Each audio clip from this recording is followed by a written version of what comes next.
Hello and welcome to Study with Elena. ଆଜି ଆମେ ଅଷ୍ଟମ ଶ୍ରେଣୀ ଭୂଗୋଳର ଦ୍ୱିତୀୟ ଅଧ୍ୟାୟ ଭୂସମ୍ବଳ ବିଷୟରେ ଡିସ୍କସନ୍ କରିବା। Let's start the topic. ଭୂସମ୍ବଳ ଷ୍ଟାର୍ଟ କରିବା ପୂର୍ବରୁ ଏଠି ବାଁ ପଟେ ଗୋଟେ ଦେଖ, ଗୋଟେ ଗପ ବିଷୟରେ ଦେଇଛି, ଟେବୁଲଟେ ଦେଇଛି। ସେ ଟେବୁଲରେ କିଛି ଗପ ଦେଇଛି। ଆଗ ସେ ବିଷୟରେ ଚାଲ ଜାଣିବା, ଦେନ୍ ଟପିକ୍ ଉପରକୁ ଯିବା। କ'ଣ ଦେଇଛି ନା ଓଡ଼ିଶାର ମହାନଦୀ ତ୍ରିକୋଣଭୂମି ଅଞ୍ଚଳରେ ଅବସ୍ଥିତ ଜଗତସିଂହପୁର ଜିଲ୍ଲାରେ ସନାତନ ମହାନ୍ତିଙ୍କର ଘର। ତାହେଲେ ସନାତନ ମହାନ୍ତିଙ୍କ ଘର କେଉଁଠି ନା ଜଗତସିଂହପୁର ଜିଲ୍ଲାରେ। ସନାତନଙ୍କ ବାପା ଜଣେ କ୍ଷୁଦ୍ର ଚାଷୀ। ତାଙ୍କର ଚାଷ ଜମି କମ୍ ହେଲେ ମଧ୍ୟ କୃଷିକ୍ଷେତ୍ର ସମତଳ, ମୃତ୍ତିକା ଉର୍ବର ଓ ଜଳସେଚନର ସୁବିଧାଜନକ। ସନାତନର ବାପା ପୁରାତନ କୃଷି ପ୍ରଣାଳୀରେ ଚାଷ କରି ଯେତିକି ଫସଲ ପାଆନ୍ତି ସେଥିରେ ତାଙ୍କ ପରିବାର ଖର୍ଚ୍ଚ ତୁଲାଇବା ସହିତ ସନାତନଙ୍କର ପଢ଼ା ଖର୍ଚ୍ଚ ମଧ୍ୟ ଉଠିଯାଏ। ମାଟ୍ରିକ ପାସ୍ କଲା ପରେ ସନାତନ ଦେଖିଲା ତାର ଉଚ୍ଚଶିକ୍ଷା ପାଇଁ ବାପା ଖର୍ଚ୍ଚ ଯୋଗାଡ଼ କରିପାରିବେ ନାହିଁ। ପାଠ ଛାଡ଼ି ସେ କ'ଣ କରିବ ସେହି ଚିନ୍ତାରେ ଥାଏ। ସେହି ସମୟରେ ତାଙ୍କ ଗାଁକୁ ଆସିଥିବା କୃଷି ସମ୍ପ୍ରସାରଣ ଅଧିକାରୀଙ୍କ ସହ ଆଲୋଚନା କରି ନୂତନ କୃଷି ପ୍ରଣାଳୀ ଅବଲମ୍ବନ କରିବା ପାଇଁ ବାପାଙ୍କୁ ରାଜି କରାଇଲା। ରିହାତି ଦରରେ ଗୋଟିଏ ଟ୍ରାକ୍ଟର କିଣିଲା। ଟ୍ରାକ୍ଟରରେ ନିଜ ଜମି ଚାଷ କରିବା ସହିତ ଅନ୍ୟମାନଙ୍କ ଜମି ଭଡ଼ାରେ ଚାଷ କଲା। ଟ୍ରାକ୍ଟର ଗ୍ରାମର କୃଷି ଦ୍ରବ୍ୟ ଓ ଅନ୍ୟ ଆବଶ୍ୟକୀୟ ଦ୍ରବ୍ୟ ନିକଟସ୍ଥ ବଜାରକୁ ପରିବହନ କରି ସନାତନ ବେଶ 2 ପଇସା ରୋଜଗାର କଲା। ଗାଁରେ ନୂଆ କୋଠାଘର ତିଆରି କଲା ଓ ଆଧୁନିକ ଯୁଗର ସମସ୍ତ ଆରାମଦାୟକ ଗୃହ ଉପକରଣ କିଣି ସୁଖରେ ଜୀବନକୁ ସେ ବିତାଇଲା। ଘଟଣାକ୍ରମେ ଭୁବନେଶ୍ୱରରେ ଅନୁଷ୍ଠିତ ଏକ ଆଦିବାସୀ ମେଳାରେ ଧନୁ ମାଝୀ ନାମକ ଜଣେ ଆଦିବାସୀ ଯୁବକ ସନାତନର କ'ଣ ହେଲା ନା ସାକ୍ଷାତ ହେଲା। ତା ସହ କଥା ହୋଇ ସନାତନ ଜାଣିଲା ଯେ ମାଲକାନଗିରି ଜିଲ୍ଲାର ଏକ ଛୋଟ ଗାଁରେ ଧନୁ ମାଝୀର ଘର। ସେ ଅଞ୍ଚଳର ଭୂମି ପଥୁରିଆ ଓ ଅନୁର୍ବର। ପାହାଡ଼ ଗଡ଼ାଣିକୁ ପାହାଚ ଆକାରରେ କାଟି ତିଆରି କରାଯାଇଥିବା ଛୋଟ ଛୋଟ କୃଷିକ୍ଷେତ୍ର ଗୁଡ଼ିକ ଯାନ୍ତ୍ରିକ ଚାଷ ପାଇଁ ଅନୁପଯୁକ୍ତ। ମରୁଡ଼ି ସମୟରେ ସେଠାରେ ଜଳସେଚନର ସୁବିଧା ନାହିଁ। ଚାଷ କାମ ନଥିଲା ବେଳେ ଧନୁ ବାପା ମାଙ୍କ ସହ ଜଙ୍ଗଲକୁ ଯାଇ ବନଜାତ ଦ୍ରବ୍ୟ ସଂଗ୍ରହ କରେ। ବାପାଙ୍କ ସହ କାନ୍ଧରେ ଭାର ବୋହି ଜଙ୍ଗଲ ରାସ୍ତାରେ ଦୂର ହାଟକୁ ନେଇ ବିକ୍ରି କରେ। ତଥାପି ସେମାନେ ନିଜ ଗୁଜୁରାଣ ମେଣ୍ଟାଇ ପାରନ୍ତି ନାହିଁ। ସେମାନଙ୍କ ଜୀବନଯାପନ ପ୍ରଣାଳୀ ଅତି କଷ୍ଟକର। ତ ଆମେ ଗୋଟେ ଗପ ବିଷୟରେ ଜାଣିଲେ, ଯେଉଁଥିରେ କି ସନାତନ ହେଉଛି ଗୋଟେ ପିଲାଟେ ଯିଏକି ହେଉଛି କ'ଣ ତାଙ୍କ ଗୋଟେ ବାପାଙ୍କର ହେଉଛି କ୍ଷୁଦ୍ର ଚାଷୀ ଜଣେ ତାଙ୍କ ବାପା। ତାଙ୍କ ସେଇ କ୍ଷୁଦ୍ର ଚାଷୀ ଉପରେ ହିଁ ନିର୍ଭର କରି ସେ ବଡ଼ ହୋଇଛି। ତାର ପାଠପଢ଼ା ସରିଛି। ଯେତେବେଳେ ସେ ଅଧିକ ପାଠ ପଢ଼ିବାକୁ ଚାହିଁଛି ତା ବାପା ସେ ଦେଖିଛି ଯେ ବାପାଙ୍କର ପଇସାରେ ସେ ପାଠ ପଢ଼ିପାରିବ ନାହିଁ। ତେବେ ସେ ପାଠପଢ଼ାରେ ବନ୍ଦ କରିଛି। ଆଉ ସେ ସମୟରେ ତାଙ୍କ ଗାଁକୁ ଜଣେ କୃଷି ସମ୍ପ୍ରସାରଣ ଅଧିକାରୀ ଜଣେ ଆସିଛନ୍ତି। ତାଙ୍କଠାରୁ ସେ କୃଷିର ପ୍ରଣାଳୀ ବିଷୟରେ ଭଲସେ ଜାଣିକିନା ଗୋଟେ ଟ୍ରାକ୍ଟରଟେ ରିହାତି ଦରରେ କିଣିକିନା ସେ କ'ଣ କରିଛି ନା ତାଙ୍କ ଗାଁରେ ଚାଷବାସ କରିଛି। ଆଉ ସେଇ ଚାଷବାସ ପଇସାରେ ହିଁ ସେ ଉନ୍ନତ ବିହନ କରି ଭଲ ଚାଷ କରିଛି, ଘର ଦ୍ୱାର ମଧ୍ୟ କରିଛି। ସେମିତି ଆଉ ଜଣଙ୍କର କଥା ଆସିଲା, ଧନୁ ବୋଲି ଜଣେ ଲୋକ ଆସିଲା। ତାଙ୍କ ବିଷୟରେ ଦେଇଛି ସେମିତି। ସେ ମାଲକାନଗିରିର ଲୋକ ଥିଲେ। ସେ କେମିତି ପଥୁରିଆ ଜମିରୁ ଚାଷବାସ କରୁଥିଲେ, ବନଜାତ ଦ୍ରବ୍ୟ ସଂଗ୍ରହ କରିକି ତାକୁ ବିକ୍ରି କରି ତାଙ୍କର ଗୁଜୁରାଣ ମେଣ୍ଟାଇଥିଲେ। ସେ ବିଷୟରେ ଗପରେ 2ଟି ଗପ ରହିଅଛି। ତେବେ ଷ୍ଟାର୍ଟ କରିବା। ଆମ ଟପିକ୍ରେ କ'ଣ ଅଛି ସେ ବିଷୟରେ ଚାଲ ଜାଣିବା। ଉପରୋକ୍ତ 2ଗୋଟି ପରିବାରର ଜୀବନଯାପନ ପ୍ରଣାଳୀକୁ ଆଲୋଚନା କଲେ ଜଣାଯାଏ ଯେ ସନାତନର ପରିବାର ଖୁବ୍ ଖୁସିରେ ଚଳୁଥିବା ବେଳେ ଧନୁର ପରିବାର ଅତି କଷ୍ଟରେ ଚଳନ୍ତି। ଏହି 2ଟି ପରିବାରର ଜୀବନ ଧାରଣ ପ୍ରଣାଳୀରେ ପାର୍ଥକ୍ୟ ଦେଖାଯିବାର କାରଣ ହେଉଛି ସେମାନେ ବାସ କରୁଥିବା ସ୍ଥାନର ଭୂମିର ପ୍ରକୃତି, ମୃତ୍ତିକାର ଗୁଣ, ଜଳର ସୁଲଭତା, ପ୍ରାକୃତିକ ଉଦ୍ଭିଦ ଓ ମନୁଷ୍ୟର କାର୍ଯ୍ୟଧାରାରେ ଥିବା ପାର୍ଥକ୍ୟ। ଆମେ 2ଟା ଗପ ପଢ଼ିଲେ, ଗୋଟେ ସନାତନର ଗପ ପଢ଼ିଲେ, ଗୋଟେ ଧନୁର ଗପ ପଢ଼ିଲେ। ସନାତନ ତାର କମ୍ ଜମିରେ ହେଉଛି ଚାଷବାସ କରି କିନ୍ତୁ ବହୁତ ଖୁସିରେ ଅଛି। କିନ୍ତୁ ଧନୁ ତାଙ୍କର ଯେହେତୁ ପଥୁରିଆ ଭୂମି, ସେଥିରେ ସେ ହେଉଛି ଗୁଜୁରାଣ ମେଣ୍ଟାଇବା, ଚାଷ କରିବା, ସେଥିରୁ ଲାଭ ପାଇବା ବହୁତ ମୁସ୍କିଲ ହେଇଯାଇଛି। ସେଥିପାଇଁ ସେ କ'ଣ ଦୁଃଖରେ ଅଛି। ତ ଭୂସମ୍ବଳର ବିତରଣ ବିଷୟରେ ଜାଣିବା। ଚାଲ ଡିସ୍କସନ୍ କରିବା। ଭୂସମ୍ବଳର ବିତରଣ କେଉଁଠି କେଉଁ ପ୍ରକାରର ଭୂମି ସେ ବିଷୟରେ ଚାଲ ଜାଣିବା। ଭୂପୃଷ୍ଠ ସ୍ଥଳଭାଗ ଓ ଜଳଭାଗକୁ ନେଇ ଗଠିତ। ଆମ ଭୂପୃଷ୍ଠ କାହାକୁ ନେଇ ଗଠିତ ହୋଇଛି ନା ଭୂପୃଷ୍ଠ ଆମର ସ୍ଥଳଭାଗ ଓ ଜଳଭାଗକୁ ନେଇ ଗଠିତ। ସ୍ଥଳଭାଗ ଏକ ମୁଖ୍ୟ ପ୍ରାକୃତିକ ସମ୍ବଳ। ଏହା ପୃଥିବୀ ପୃଷ୍ଠର ମୋଟ କ୍ଷେତ୍ରଫଳର 29% ଏହା 7ଗୋଟି ମହାଦେଶକୁ ନେଇ ଗଠିତ। ସେଗୁଡ଼ିକ ହେଲା ଏସିଆ, ୟୁରୋପ, ଉତ୍ତର ଆମେରିକା, ଦକ୍ଷିଣ ଆମେରିକା, आफ्रिका ऑस्ट्रेलिया और अंटार्कटिका। तो आम महादेश केतोटी आम पृथ्वी पृष्ठ देखा महादेश केतोटी रही ना 7 गोटी महादेश रही। एशिया, यूरोप, उत्तर अमेरिका, दक्षिण अमेरिका, ऑस्ट्रेलिया, आफ्रिका, अंटार्कटिका। आम क्यों अधिवासी क्यों महादेशर अधिवासी आम हूँ एशिया महादेशर अधिवासी। क्षेत्रफल दृष्टि एगुड़िक मध्य एशिया हूँ बृहत्तम माने आम जो एशिया महादेशर अधिवासी आम महादेश गोटा हूँ सबुठारु बृहत्तम। मन रख आपको नोट डाउन करदेव। और सबुठारु क्षुद्रतम महादेश हूँ कौन ना ऑस्ट्रेलिया। सबुठारु बृहत्तम हूँ एशिया, सबुठारु क्षुद्रतम महादेशटी हूँ ऑस्ट्रेलिया। अंटार्कटिका महादेश सर्वदा हिमाच्छादित होई रही ता मनुष्य बासोपयोगी नुहे। सबुबले सेठारे कौन ना बरफाच्छन्न सबुबले बरफ रही से मनुष्य बास करिपारंती नाही। प्रत्येक महादेश केतेगुड़िए देश रे विभक्त। भारत एशिया महादेशर एक देश। अलरेडी मुझे कहीदे भारत हूँ कौ महादेशर एक देश ना भारत हूँ एशिया महादेशर एक देश। सेहीपरि कौन है भारत केतेगुड़िए राज्य रे विभक्त। आम ओडिशा भारतर एक राज्य।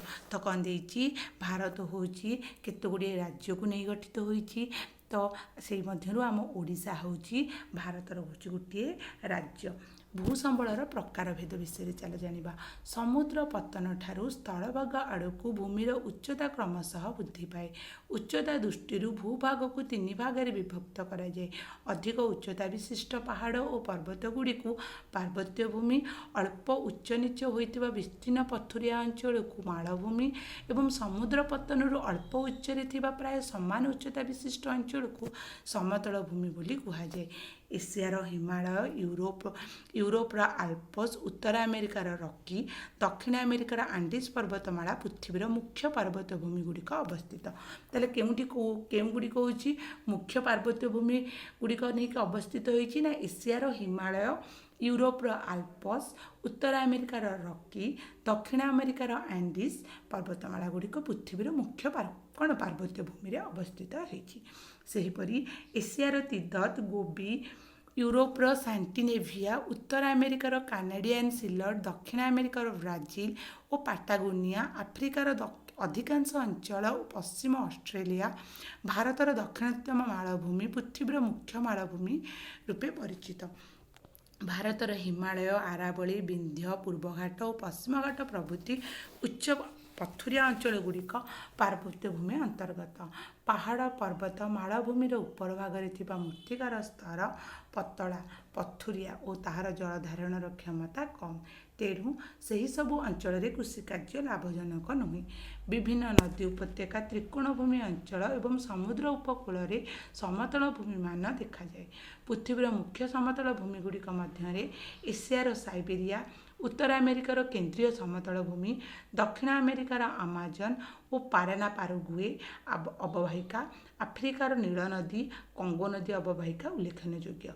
तो कौन देला ना पृथ्वीर मुख्य समतल भूमि जो गुड़ाक रहा एशियार किए रहा ना साइबेरिया समतल भूमि, उत्तर अमेरिकार केंद्रीय समतल भूमि, दक्षिण अमेरिकार आमाजन समतल भूमि और पाराना पारुगुए समतल अववाहिका सेटा कौटी जाऊँगी दक्षिण अमेरिकार जाऊँगी।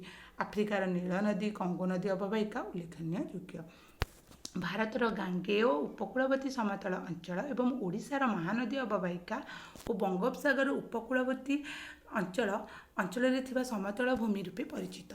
समतल भूमि गुड़िक मृत्तिकार स्तर हूँ बहल और जलधारण क्षमता अधिक होइथिबारु सेगुड़िक उर्वर और सेठारे कृषि कार्य लाभजनक। आम जतक समतल भूमि रहा सेगुड़िक केउठी अवस्थित ना तार मृत्तिका बहल आ गोटे जलधारण क्षमता हूँ अधिक। बेसिक नदी उपत्यका मानक जो पाखापाखि नदी बड़ बड़ नदी थी से अंचल पाखापाखि अंचल समतल भूमि देखा जाए। जोटी समतल भूमि देखागला ता माटी उर्वर रहा, जलधारण क्षमता अधिक रहा, जल ठीक समय मिल पारा से भूमि कौन ना उर्वर कृषि कार्य भल हुए। आम जाने कृषि कार्य कौ मृत्तिकार भल हुए, उर्वर मृत्तिकार भल हुए। भू व्यवहार मनुष्य तार जीवन जीविका भू संबल को विभिन्न भाव में व्यवहार करें। बसति स्थापन, कृषि कार्य, पशुपालन, गमनागमन पथ निर्माण, वनीकरण, खनिज उत्तोलन कारखाना और वाणिज्य केन्द्र स्थापना आदि कार्य भूमि व्यवहार करा जाई थाए। एहाकू भू व्यवहार बोली कुहाଯାଏ। कौनसी अंचलर भूमि को केउं कार्य पई व्यवहार करा जिवो और सही कार्य केउं उपाय करा जाई परिबो ताहा सही अंचलर दुई प्रकार अवस्था उपरे निर्भर करिथाए। केते प्रकार अवस्था उपरे निर्भर करिथाए? दुई प्रकार अवस्था उपरे निर्भर करिथाए। ଯଥା गोटे हूँ प्राकृतिक अवस्था और गोटे हूँ मानवीय अवस्था। तो केते बार विभक्त करागला ना दुई भाग रे, गोटे हूँ प्राकृतिक अवस्था और गोटे हूँ मानवीय अवस्था। तेज प्राकृतिक अवस्था विषय चल जाना। प्राकृतिक अवस्था गुड़िक मध्य सही अंचलर भू प्रकृति, मृत्तिका, जलवायु, खनिज एवं जलर सुलभता आदि प्रधान। सेहीपरि मानवीय अवस्था गुड़िक मध्य से अंचलर जनसंख्या, शिक्षा, वैषयिक ज्ञान, प्रयोगात्मक कौशल मुख्य अटे। यही सबु अवस्था पृथ्वीर सबु अंचल सामान नुहे। तेणु पृथ्वीर विभिन्न अंचल भिन्न भिन्न भाव में भूमि को व्यवहार करा जाई थाए। ये गोटे बक्सटे देती, चलो से बक्स विषय जाना। पृथ्वी थिबा मोट स्थल भागर 30% भूमि रे पृथ्वी रे मोट जनसंख्यार 90% लोक बास करती। आम जो टोटाल पृथ्वी को देखा जदि ता भितर 30% भूमि रही, से 30% भूमि रे केते लोक रे ना 90% लोक बास करुछंती। सेगुड़िक पृथ्वीर जनबहुल अंचल। सेगुड़िक कौन ना पृथ्वीर जनबहुल अंचल। अवशिष्ट 70% भूमि शतकड़ा मात्र 10% लोक बास करुथिबारु सेगुड़िक पृथ्वीर जनविरल अंचल। आउ 70% जमी को रहिला, भूमि रहिला, सेतिरे मात्र 10% लोक बास करछंती। सेगुड़िक जनविरल अंचल रूपे परिचित हैला। ये गोटे बक्सटे देती, से बक्सटी को देख पृथ्वीर केते बछा बछा देशर भू व्यवहार नमूना विषय देती। जेमिति ऑस्ट्रेलिया देती। ऑस्ट्रेलिया सबुठारु छोट महादेश। तार कृषिभूमि हूँ 6 अच्छी, चारण भूमि 56 अच्छी, वनभूमि 14 थिला बेले अन्यान्य भूमि केते रही ना 24 रही। सेमती ब्राजिल रही, कृषिभूमि 9 रही, चारण भूमि 20 रही, वनभूमि 66 थिला बेले अन्यान्य भूमि 5 रही। तापर आम भारत विषय जाना। आम भारतर कृषिभूमि 57 अच्छी, चारण भूमि 4 मात्र अच्छी, वनभूमि 22, अन्यान्य भूमि 17। से भाया हूँ पृथ्वी। पृथ्वी देती केते ना कृषिभूमि 11 देती, चारण भूमि केते देती ना 26 देती, वनभूमि 31 देती, अन्यान्य भूमि केते देती 32 देती। से भाई ब्राजिल देती, कानाडा देती, जापान, रूसिया, युक्तराष्ट्र, युक्तराष्ट्र अमेरिका से विषय देखी ने। युक्तराष्ट्र अमेरिकार सेमती कौन देती ना कृषिभूमि 21 थिला बेले चारण भूमि 26 देती, वनभूमि 32 थिला बेले अन्यान्य भूमि 21 अच्छी। मन रख जे अमेरिका हूँ कौन लोक संख्या बहुत कम, किंतु देख तार चारण भूमि संख्या अधिक, कृषिभूमि संख्या अधिक। किंतु आम भारत में हूँ लोक संख्या अधिक, कृषिभूमि हूँ 57 थिला बेले लोक मैंने घर द्वार करदे, रही जगह नहीं, से घर द्वार करदे, जंगल को भी काटी पकाउछंती। तो ये बक्सटी को भलसे देखिने। सारणी को पढ़ी निम्नलिखित प्रश्न उत्तर देवा। ओके, आम सारणी को पढ़िले। एथरक कौन देती प्रश्न चल देखा। केउं केउं देश मानक कृषि चारण अरण्य अन्य व्यवहार सर्वाधिक शतांश भूमि व्यवहार करा जाई अछि। माने कोटी कोटी अधिक परिमाण रे कृषि भूमि को व्यवहार करा जाई चारण।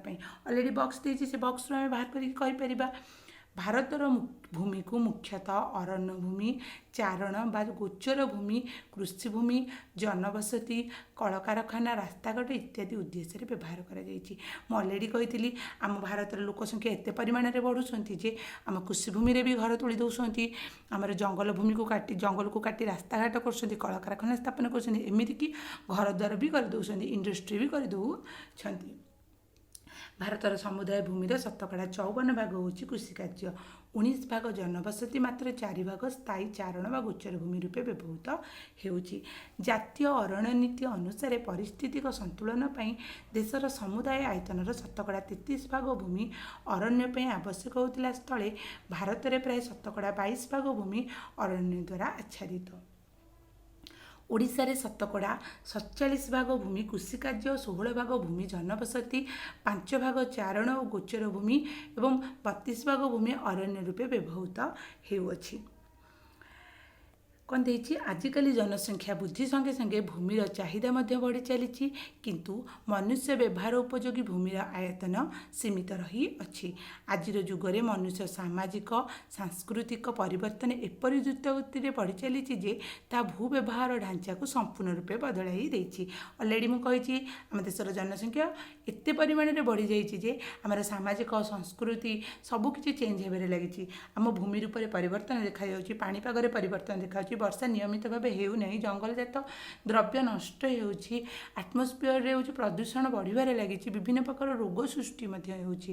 ସହରାଞ୍ଚଳର ଲୋକମାନେ ସର୍ବସାଧାରଣ ବ୍ୟବହାର କରୁଥିବା ସ୍ଥାନକୁ ଜବରଦଖଲ କରି ନୂତନ ବସତି ସ୍ଥାପନ କରୁଛନ୍ତି।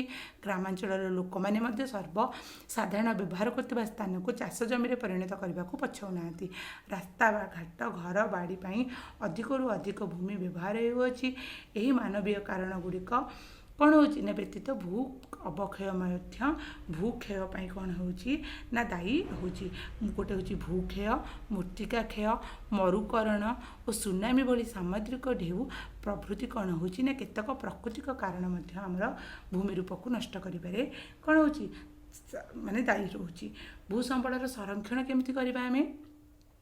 ସଭ୍ୟତାର ବିକାଶ ସହିତ ଭୂ ସମ୍ବଳର ବ୍ୟବହାର ଦିନକୁ ଦିନ ବଢ଼ିବାରେ ଲାଗିଛି। ଫଳରେ ବ୍ୟବହାର ଉପଯୋଗୀ ଭୂମିର ଆୟତନ ଅଧିକରୁ ଅଧିକ ବୃଦ୍ଧି ହେବା ଆବଶ୍ୟକ ହେଉଅଛି। ମାତ୍ର ଭୂମିର ଅବକ୍ଷୟ ଫଳରେ ଭୂ ସମ୍ବଳର ଆୟତନ ଦିନକୁ ଦିନ କମିବାରେ ଲାଗିଛି। ସେଥିପାଇଁ ଭୂମିକୁ ଅବକ୍ଷୟରୁ ରକ୍ଷା କରିବା ଏକାନ୍ତ ଆବଶ୍ୟକ ହୋଇପଡ଼ିଛି। ଭୂମିକୁ ଅବକ୍ଷୟରୁ ରକ୍ଷା କରିବା ପାଇଁ ନିମ୍ନଲିଖିତ ସତର୍କତାମୂଳକ ପଦକ୍ଷେପ ଗୁଡ଼ିକୁ ନିଆଯିବା ଆବଶ୍ୟକ। ପର୍ବତୀୟ ଭୂମିର ତୀକ୍ଷ୍ଣ ଗଡ଼ାଣି ଅଞ୍ଚଳରେ ଶକ୍ତ କାଠର ବୃକ୍ଷରୋପଣ କିମ୍ବା ପଥରରେ କାନ୍ଥ ନିର୍ମାଣ କରାଗଲେ ଭୂମି ଧସିବା ହ୍ରାସ ପାଇବ, ଗଡ଼ାଣି ଅଞ୍ଚଳ ସୁରକ୍ଷିତ ରହିବ। ମାନେ ଯେତେବେଳେ ବର୍ଷା ହୁଏ ଉପର ମୁଣ୍ଡରେ ମାଟି କ'ଣ ହୁଏ ନା ଅତଡ଼ା ଖସିବାକୁ ଆରମ୍ଭ କରେ, ମାଟି ଧୋଇବାକୁ ଆରମ୍ଭ କରେ।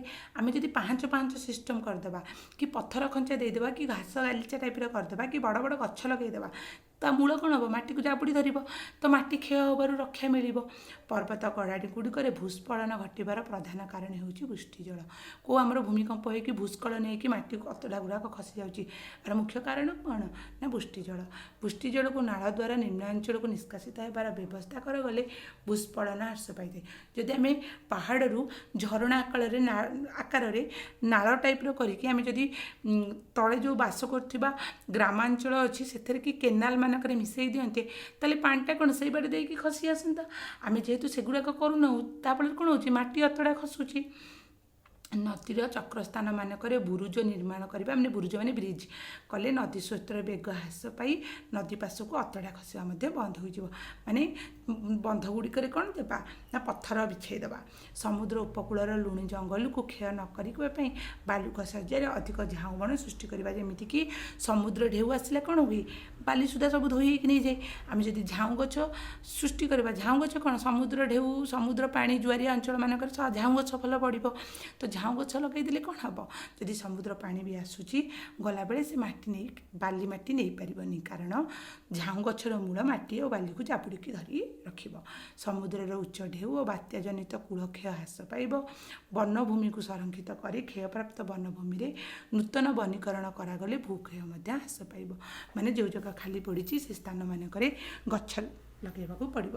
ଟାଙ୍ଗରା ଭୂମିରେ ବୃକ୍ଷରୋପଣ କଲେ ବୃଷ୍ଟିଜଳ ଗଡ଼ି ନଯାଇ ଭୂମି ସଂରକ୍ଷିତ ରହିବ। ଚାରଣ ଭୂମି ଗୁଡ଼ିକରେ ପଶୁଚାରଣକୁ ଅବୋଧ ନ କରି ନିୟନ୍ତ୍ରଣ କଲେ ଭୂକ୍ଷୟର ମାତ୍ରା ମଧ୍ୟ ହ୍ରାସ ପାଇବ। ମାନେ ଯେଉଁଠି ପଶୁମାନଙ୍କୁ ଚାରଣ କରିବା କଥା ସେଇଠି ହିଁ ଚାରଣ କରିବାକୁ ଦେବା। ମନ ଇଚ୍ଛା ସବୁ ଜାଗାକୁ ଗୋରୁ ଗାଈମାନଙ୍କୁ ଛାଡ଼ିଦେବା ନାହିଁ। ସେମାନେ କ'ଣ କରିବେ ନା ଯେଉଁ ଜାଗାରେ ଚାରଣ କରିବା କଥା ସେଠି ଜାଗାରେ ଚାରଣ ନ କରି ଯେଉଁ ଜାଗାରେ ଚାରଣ ନ କରିବା କଥା ଯାଇକି ସେଇ ଜାଗାରେ ଚାରଣ କରିବେ। ଫଳରେ ହେବ କ'ଣ ହେବ, ମୃତ୍ତିକା ନଷ୍ଟ ହେବ। ତ ଆଜି ପାଇଁ ଆମେ ଭୂ ସମ୍ବଳ ବିଷୟରେ ଏତିକି ହିଁ ପଢ଼ିବା। ମୃତ୍ତିକା ସମ୍ବଳ ଠାରୁ ଆମେ ନେକ୍ସଟ କ୍ଲାସ୍ରେ ଡିସ୍କସନ୍ କରିବା। ଆଜିର ଡିସ୍କସନ୍ ଭଲ ଲାଗିଥିଲେ ନିଶ୍ଚିନ୍ତ ରୂପେ like, comment, share and subscribe କରିବେ। Thank you for watching.